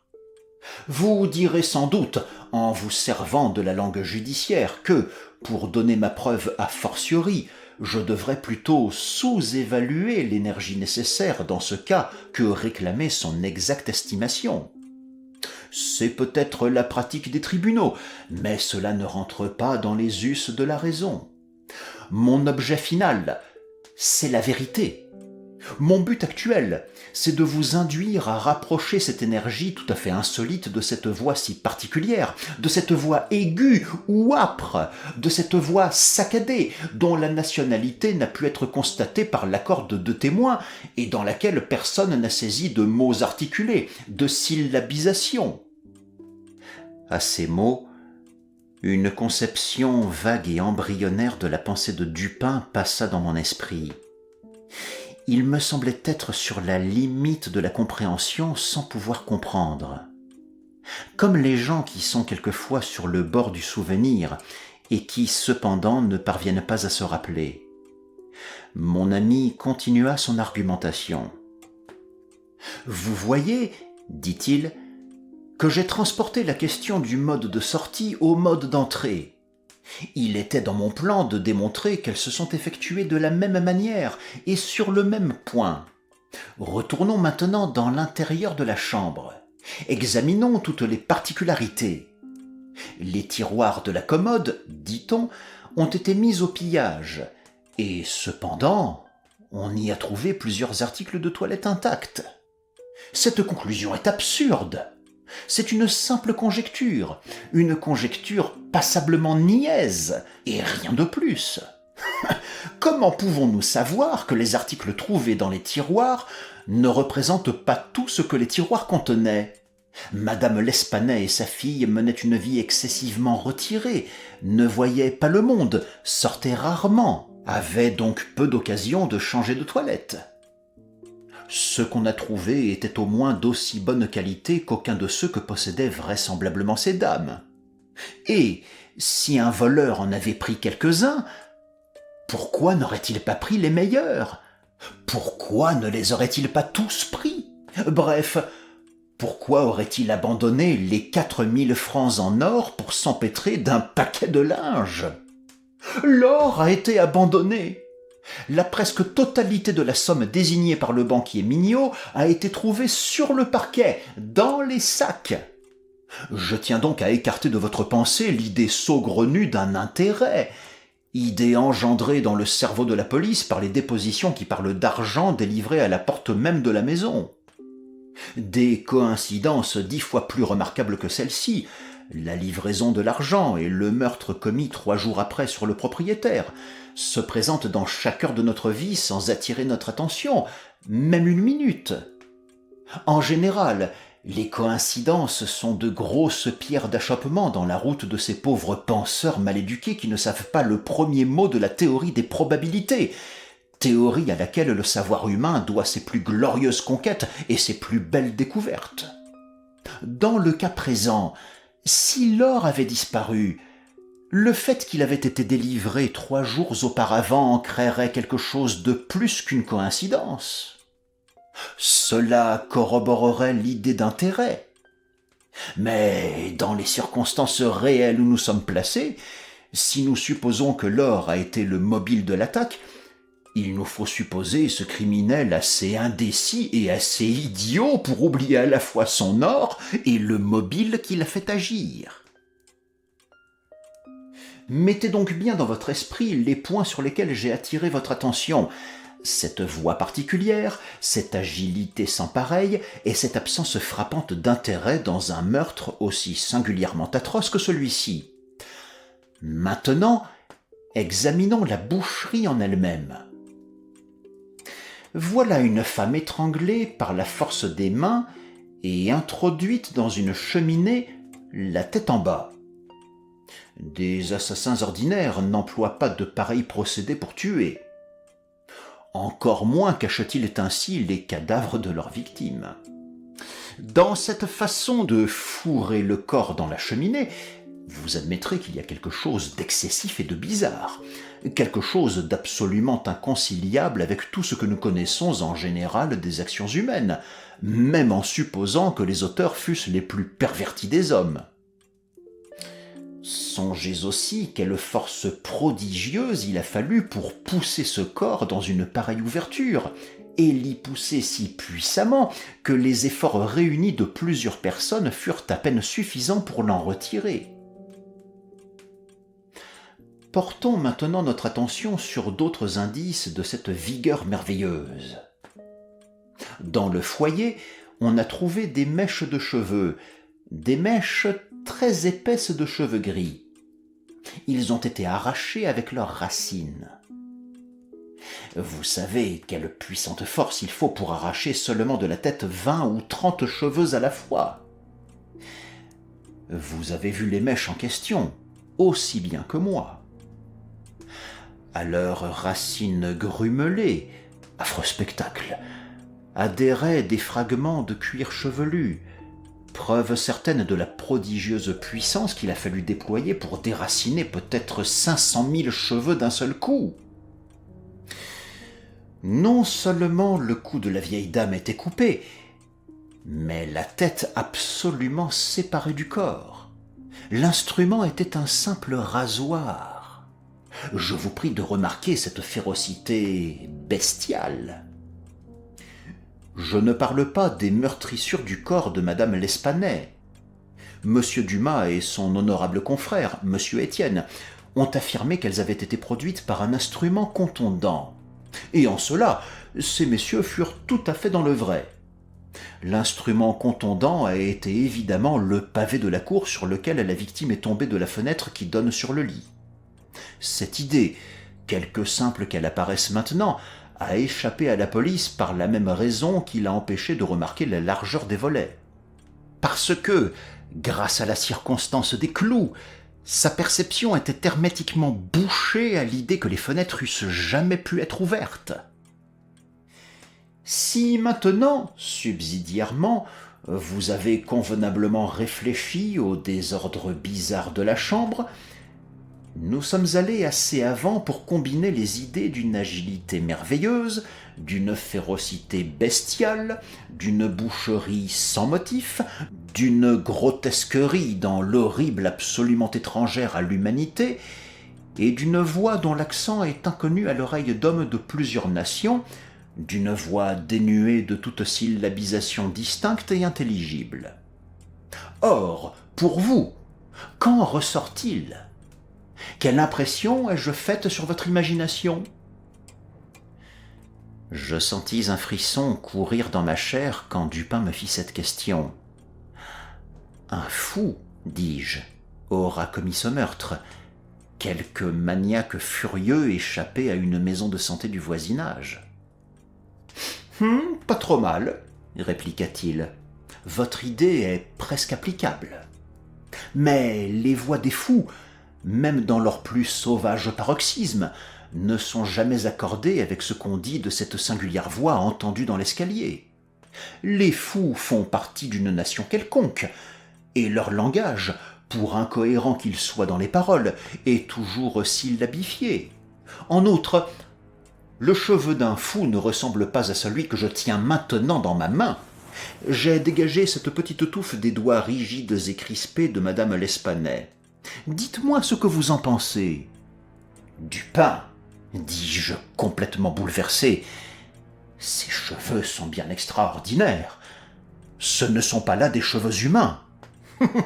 Je n'ai pas affirmé qu'ils fussent tels, dit-il. Mais avant de nous décider sur ce point, je désire que vous jetiez un coup d'œil sur le petit dessin que j'ai tracé sur ce bout de papier.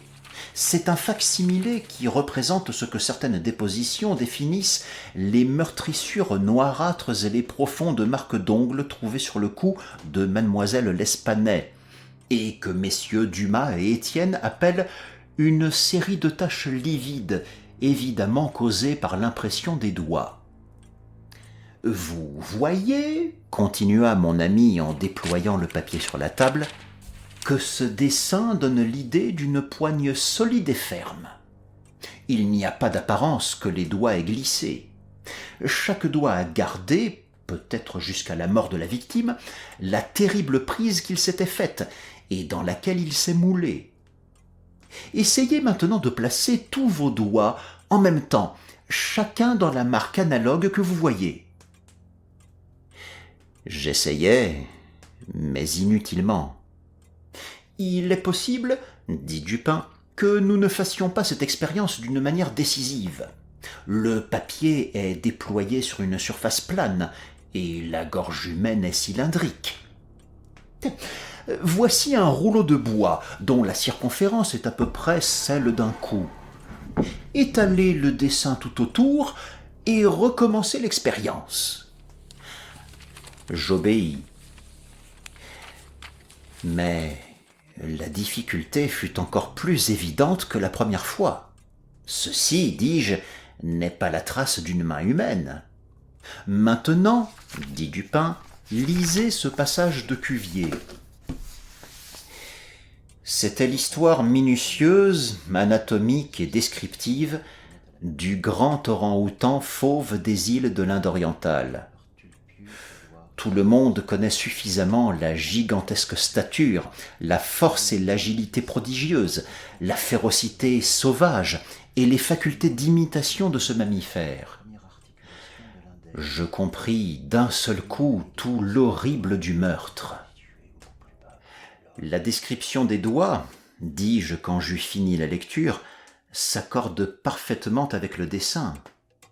Je vois qu'aucun animal, excepté un orang-outan, et de l'espèce en question, n'aurait pu faire des marques telles que celles que vous avez dessinées. Cette touffe de poils fauve est aussi d'un caractère identique à celui de l'animal de Cuvier. Mais je ne me rends pas facilement compte des détails de cet effroyable mystère. D'ailleurs, on a entendu 2 voix se disputer, et l'une d'elles était incontestablement la voix d'un Français. C'est vrai, et vous vous rappellerez une expression attribuée presque unanimement à cette voix, l'expression « mon Dieu ». Ces mots, dans les circonstances présentes, ont été caractérisés par l'un des témoins, Montani, le confiseur, comme exprimant un reproche et une remontrance. C'est donc sur ces 2 mots que j'ai fondé l'espérance de débrouiller complètement l'énigme. Un Français a eu connaissance du meurtre. Il est possible, il est même plus que probable, qu'il est innocent de toute participation à cette sanglante affaire. L'orang-outan a pu lui échapper. Il est possible qu'il ait suivi sa trace jusqu'à la chambre, mais que, dans les circonstances terribles qui ont suivi, il n'ait pu s'emparer de lui. L'animal est encore libre.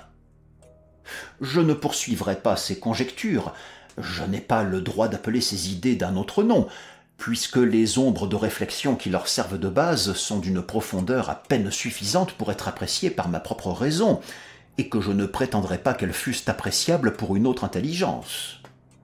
Nous les nommerons donc des conjectures, et nous ne les prendrons que pour telles.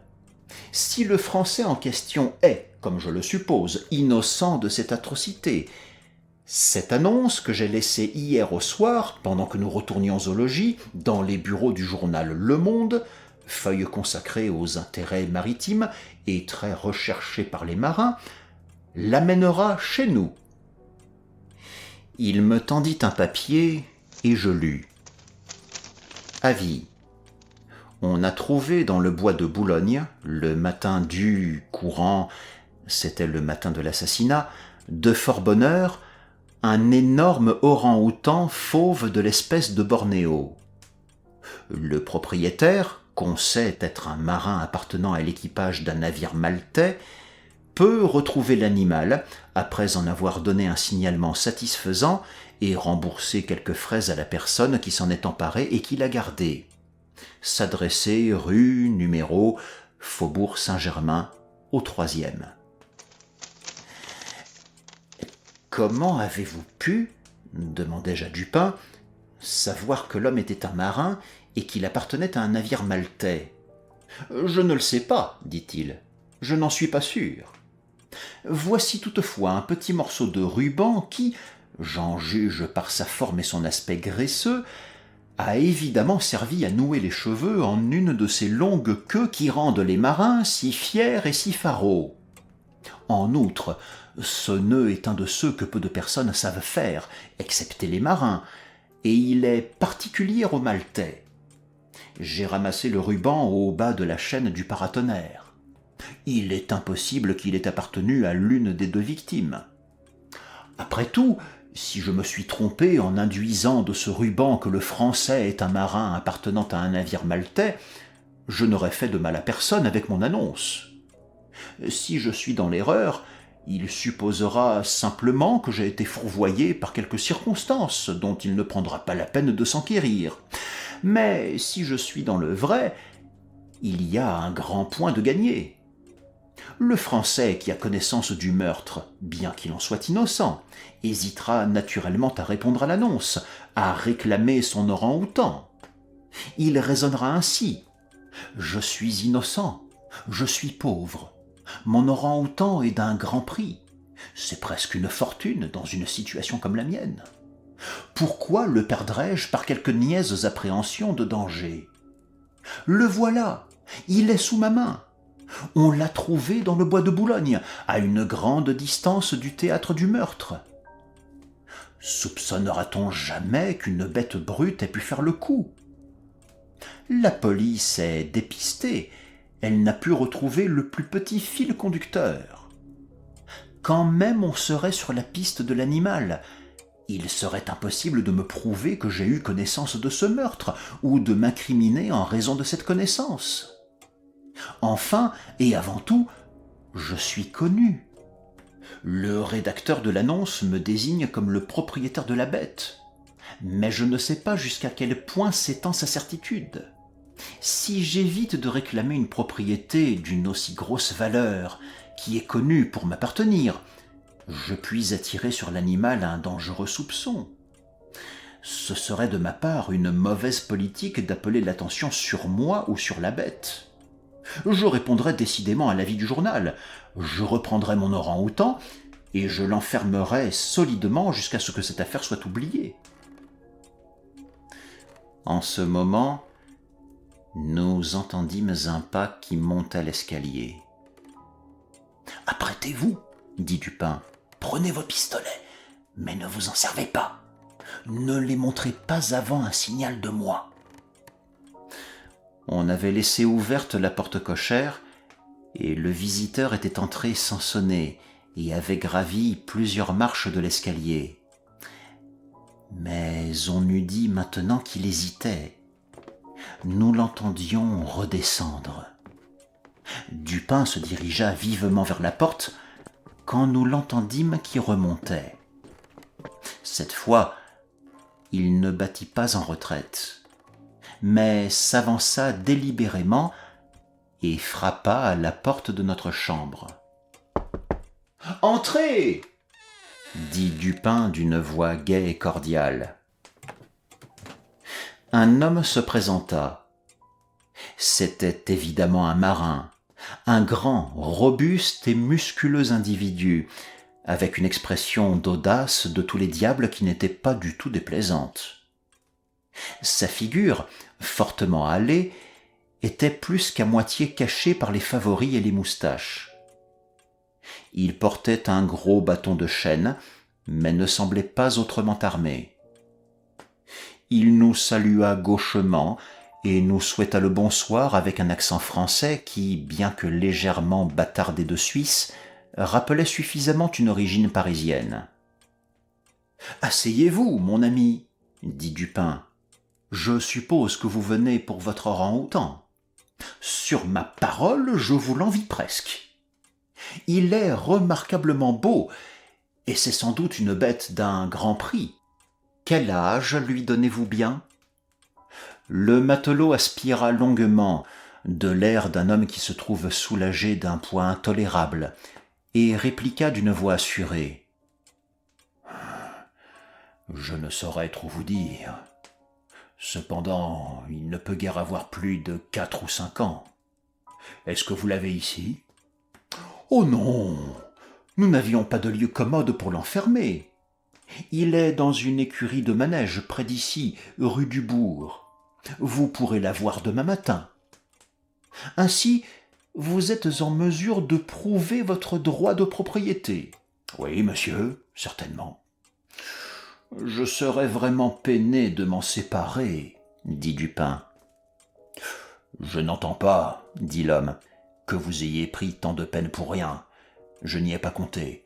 Je payerais volontiers une récompense à la personne qui a retrouvé l'animal.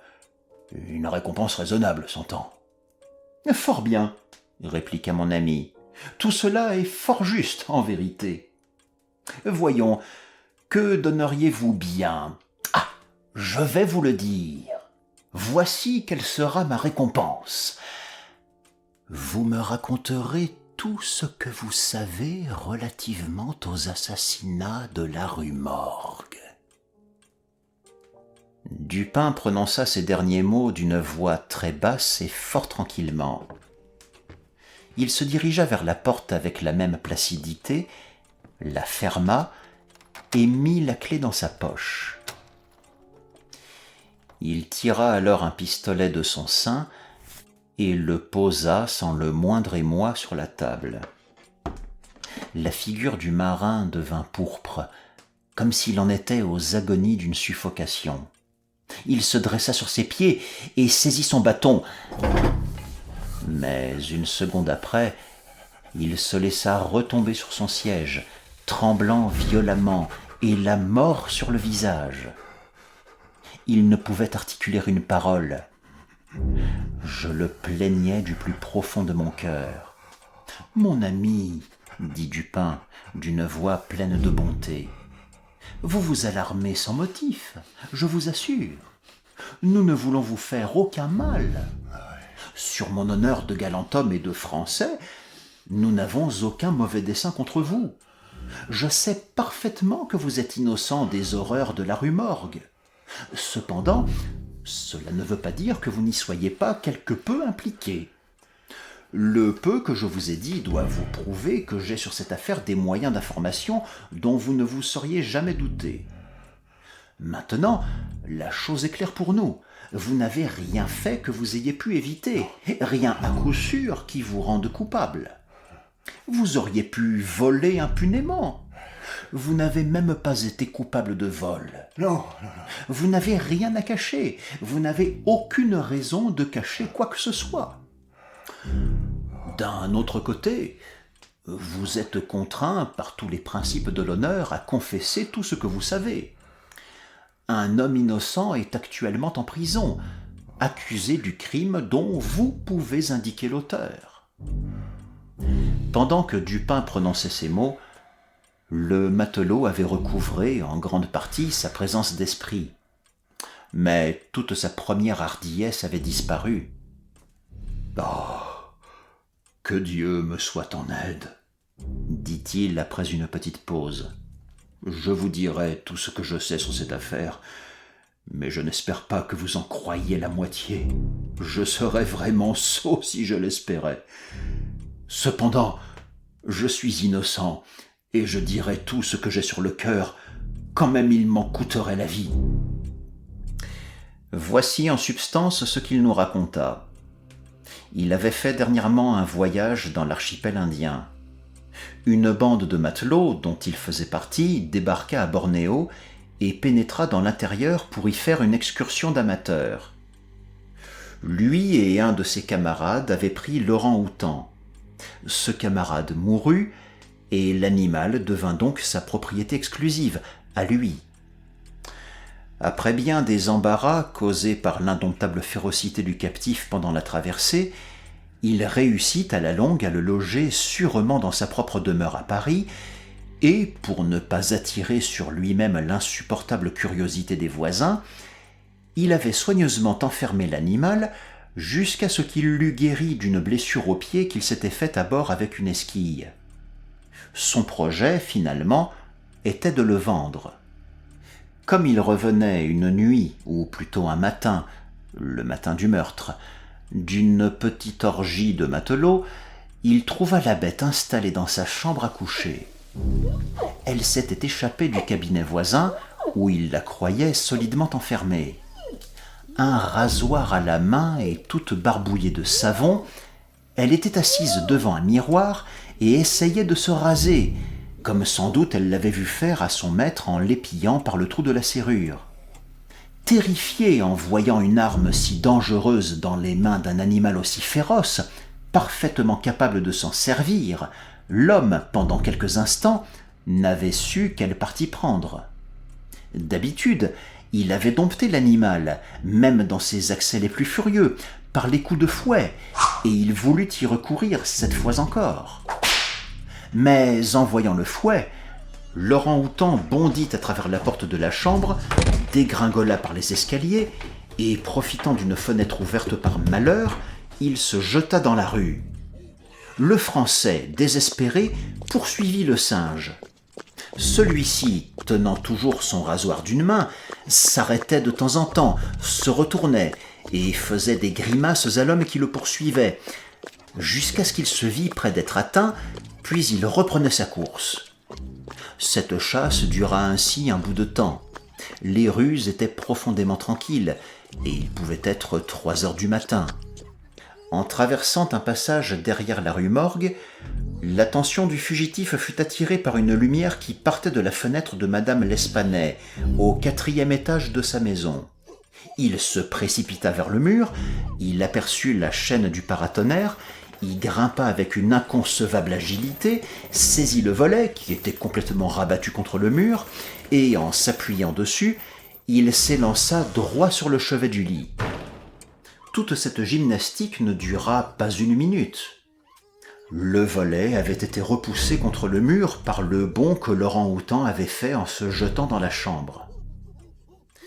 Cependant, le matelot était à la fois joyeux et inquiet. Il avait donc bonne espérance de ressaisir l'animal, qui pouvait difficilement s'échapper de la trappe où il s'était aventuré, et d'où on pouvait lui barrer la fuite. D'un autre côté, il y avait lieu d'être fort inquiet de ce qu'il pouvait faire dans la maison. Cette dernière réflexion incita l'homme à se remettre à la poursuite de son fugitif. Il n'est pas difficile pour un marin de grimper à une chaîne de paratonnerre. Mais quand il fut arrivé à la hauteur de la fenêtre, située assez loin sur sa gauche, il se trouva fort empêché. Tout ce qu'il put faire de mieux fut de se dresser de manière à jeter un coup d'œil dans l'intérieur de la chambre. Mais ce qu'il vit lui fit presque lâcher prise dans l'excès de sa terreur. C'était alors que s'élevaient les horribles cris qui, à travers le silence de la nuit, réveillèrent en sursaut les habitants de la rue Morgue. Madame L'Espanay et sa fille, vêtues de leur toilette de nuit, étaient sans doute occupées à ranger quelques papiers dans le coffret de fer dont il a été fait mention et qui avait été traîné au milieu de la chambre. Il était ouvert et tout son contenu était éparpillé sur le parquet. Les victimes avaient sans doute le dos tourné à la fenêtre. À en juger par le temps qui s'écoula entre l'invasion de la bête et les premiers cris, il est probable qu'elles ne l'aperçurent pas tout de suite. Le claquement du volet a pu être vraisemblablement attribué au vent. Quand le matelot regarda dans la chambre, le terrible animal avait empoigné madame L'Espanay par ses cheveux qui étaient épars et qu'elle peignait, et il agitait le rasoir autour de sa figure en imitant les gestes d'un barbier. La fille était par terre, immobile. Elle s'était évanouie. Les cris et les efforts de la vieille dame, pendant lesquels les cheveux lui furent arrachés de la tête, eurent pour effet de changer en fureur les dispositions probablement pacifiques de l'orang-outan. D'un coup rapide de son bras musculeux, il sépara presque la tête du corps. La vue du sang transforma sa fureur en frénésie. Il grinçait des dents, il lançait du feu par les yeux. Il se jeta sur le corps de la jeune personne, il lui ensevelit ses griffes dans la gorge et les y laissa jusqu'à ce qu'elle fût morte. Ses yeux égarés et sauvages tombèrent en ce moment sur le chevet du lit, au-dessus duquel il put apercevoir la face de son maître, paralysé par l'horreur. La furie de la bête, qui sans aucun doute se souvenait du terrible fouet, se changea immédiatement en frayeur. Sachant bien qu'elle avait mérité un châtiment, elle semblait vouloir cacher les traces sanglantes de son action et bondissait à travers la chambre dans un accès d'agitation nerveuse, bousculant et brisant les meubles à chacun de ses mouvements et arrachant les matelas du lit. Finalement, elle s'empara du corps de la fille et le poussa dans la cheminée, dans la posture où elle fut trouvée, puis de celui de la vieille dame qu'elle précipita la tête la première à travers la fenêtre. Comme le singe s'approchait de la fenêtre avec son fardeau tout mutilé, le matelot épouvanté se baissa, et se laissant couler le long de la chaîne sans précaution, il s'enfuit tout d'un trait jusqu'à chez lui, redoutant les conséquences de cette atroce boucherie, et, dans sa terreur, abandonnant volontiers tout souci de la destinée de son orang-outan. Les voix entendues par les gens de l'escalier étaient ces exclamations d'horreur et d'effroi mêlés au glapissement diabolique de la bête. Je n'ai presque rien à ajouter.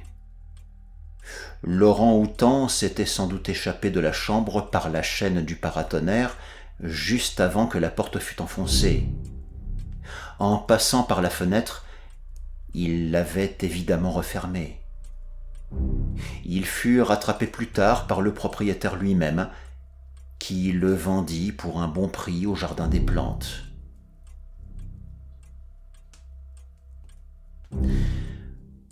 Le bon fut immédiatement relâché, après que nous eûmes raconté toutes les circonstances de l'affaire, assaisonnées de quelques commentaires de Dupin dans le cabinet même du préfet de police. Ce fonctionnaire, quelque bien disposé qu'il fût envers mon ami, ne pouvait pas absolument déguiser sa mauvaise humeur en voyant l'affaire prendre cette tournure, et se laissa aller à un ou deux sarcasmes sur la manie des personnes qui se mêlaient de ses fonctions. « Laissez-le parler, » dit Dupin, qui n'avait pas jugé à propos de répliquer. « Laissez-le jaser, cela allégera sa conscience. Je suis content de l'avoir battu sur son propre terrain. Néanmoins, qu'il n'ait pas pu débrouiller ce mystère, il n'y a nullement lieu de s'en étonner, et cela est moins singulier qu'il ne le croit, car en vérité, notre ami le préfet est un peu trop fin pour être profond. Sa science n'a pas de base. Elle est tout en tête et n'a pas de corps, comme les portraits de la déesse Laverna, ou, si vous aimez mieux, tout en tête et en épaules, comme une morue. Mais, après tout, c'est un brave homme. Je l'adore, particulièrement pour un merveilleux genre de cant auquel il doit sa réputation de génie. Je veux parler de sa manie de nier ce qui est et d'expliquer ce qui n'est pas.